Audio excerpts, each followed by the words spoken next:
राधे राधे दोस्तों, आप सबका स्वागत है आपके अपने चैनल में। आज मैं आपको एक ऐसा नुस्खा बताऊंगी जो अक्सर हमारी नानियाँ दादियाँ करती थी, जिससे वो पैसे भी बचाती थी और सभी परिवार वालों को सेहतमंद भी बनाती थी। हम सिर्फ एक गलती से अपने इतने पैसे बर्बाद कर देते हैं और साथ में अपनी सेहत के साथ भी खिलवाड़ करते हैं। आज का नुस्खा इस्तेमाल करके हम अपने ढेरों पैसे बचाएंगे। तो चलिए शुरू करते हैं। अक्सर हम क्या करते हैं, हम टोन मिल्क लेते हैं बाज़ार से, तो हम यहीं पर सबसे बड़ी गलती करते हैं। हमें टोन मिल्क नहीं, फुल फैट मिल्क लेना चाहिए। उसको एक बॉयल देंगे हम, उसके बाद ठंडा होने के बाद उसे ओवरनाइट फ्रिज में रखेंगे और उसके बाद हम देखेंगे कि उसके ऊपर ये इतनी बड़ी मोटी सारी मलाई आ जाएगी। तो इस मलाई को हम साइड में निकाल देंगे और उसके बाद जो हमारा दूध बच जाएगा वो टोन मिल्क ही बन जाएगा। तो क्यों हम अपने पैसे बर्बाद करते हैं, इस मलाई को भी हम यूज़ करेंगे और हमारा काम भी बन जाएगा, हमें टोन मिल्क भी मिल जाएगा। मैं ऐसे ही मलाई को इकट्ठी करती हूँ। ये मेरी मलाई 3-4 दिनों की है। अगर आपके पास दूध कम आता है और मलाई कम जमा होती है तो आप 15 दिन में एक बार घी निकालें और मलाई को फ्रीज़र में सेव करें। मैं इसे नॉर्मल फ्रिज में ही रखती हूँ क्योंकि ये मेरी 3-4 दिनों की ही मलाई है। इसे इस प्रकार से हम मलाई को साइड कर देंगे तो ये हमारा बन गया है टोन मिल्क। इस मलाई से हम घी बनाएंगे। इस मलाई को चाहे तो आप इस तरह के मिक्सर ग्राइंडर में डालकर मक्खन निकालें, चाहे इस तरह का हैंड ब्लेंडर यूज़ करें, चाहे हाथ से करें। मैं इस प्रकार से हैंड ब्लेंडर का यूज़ करूँगी। आप देखेंगे 2 ही मिनट में हमारा मक्खन बनकर तैयार हो जाएगा। तो कितना बढ़िया है ना। हम क्यों अपने पैसे बर्बाद करते हैं टोन मिल्क लेकर। पहले हम मलाई भी यूज़ कर सकते हैं, मक्खन भी यूज़ कर सकते हैं। उस मक्खन से हम घी भी निकालेंगे और भी 1-2 चीज़ें निकालेंगे जो कि आपको आगे वीडियो में पता लगेगा। देखिए इस तरह से मैंने हैंड ब्लेंडर चलाया तो देखेंगे आप 2 ही मिनट में अच्छे से हमारा मक्खन निकलकर तैयार हो जाता है। बस आप मलाई को 15 मिनट या 10 मिनट पहले फ्रिज में से निकाल देना और अच्छे से मलाई सेट हो जाएगी। अगर आप फ्रीज़र में रखते हो तो उसे 1 घंटा पहले निकाल देना। ये देखिए दूध अलग हो गया है और हमारा मक्खन निकल कर तैयार हो गया है। अब हम क्या करेंगे, एक बर्तन लेंगे, उसमें आइस क्यूब्स डालेंगे और इस प्रकार से मक्खन में से दूध अलग कर देंगे, हाथ से निचोड़ कर। यही हमारी दादियाँ नानियाँ करती थी पहले। वो इतना पैसा बर्बाद नहीं करती थी और तभी तो उनकी सेहत और हमारी सेहत में ज़मीन आसमान का फ़र्क है। हम कितनी बीमारियों से घिरे हुए हैं क्योंकि हम बाज़ार का घी इस्तेमाल करते हैं, बाज़ार का पनीर इस्तेमाल करते हैं। तो क्यों दोस्तों इतने पैसे बर्बाद करना और अपनी सेहत के साथ खिलवाड़ करना। देखिए कितना मक्खन बनकर तैयार हो गया है हमारा 3-4 दिनों की मलाई से ही। तो इस प्रकार से आप मक्खन को साइड में निकाल दें और जो ये दूध हमारा बच जाएगा, इससे भी मैं आपको बताऊंगी कि इसका आपने क्या करना है। मैं इस दूध से पनीर निकालती हूँ। तो देखिए हमारा मक्खन बनकर तैयार है और दूध अलग हो गया है। इसमें से आपको जितना मक्खन आपने यूज़ करना है उसको साइड में निकाल देंगे और बाकी के मक्खन से हम घी बनाएंगे।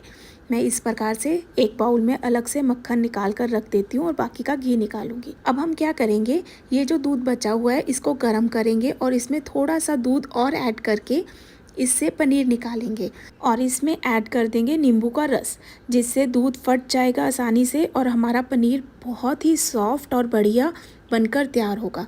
देखिए नींबू ऐड करते ही पनीर अलग हो गया है और पानी निकलकर अलग हो गया है। और ये जो पानी है ना, ये भी बहुत ताकतवर होता है। इसे भी हम फेंकेंगे नहीं, इसका भी इस्तेमाल करेंगे। तो मेरे पास इस तरह से पनीर निकालने वाला मोल्ड है। आपके पास नहीं है तो आप नॉर्मल छलनी या कपड़े के साथ निकाल लें। इस तरह से पानी को हम सेव करेंगे और इसके बाद हम इसके ऊपर थोड़ा सा नॉर्मल पानी निकाल देंगे ताकि इसका खट्टापन निकल जाए और पनीर को सेट होने के लिए साइड में रख देंगे।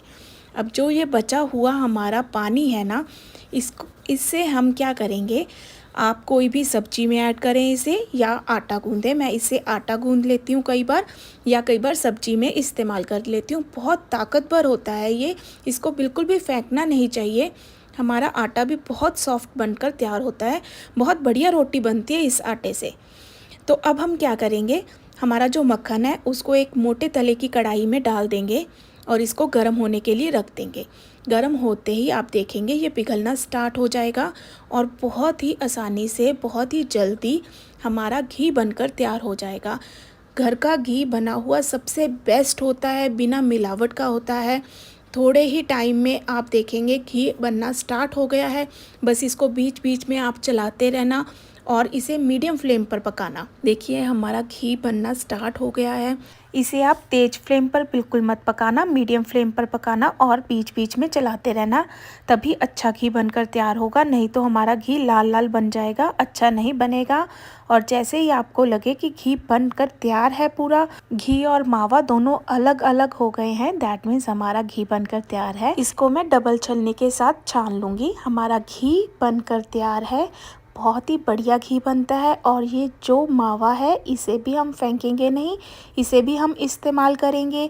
या तो आप इसके कोफ्ते बना लीजिए पनीर में मिलाकर या आलू में मिलाकर, फिर उसकी सब्जी बना लीजिए, या फिर किसी भी मिठाई में भी ये काम आता है। देखिए कितना घी बनकर तैयार हुआ है और कितना प्योर है।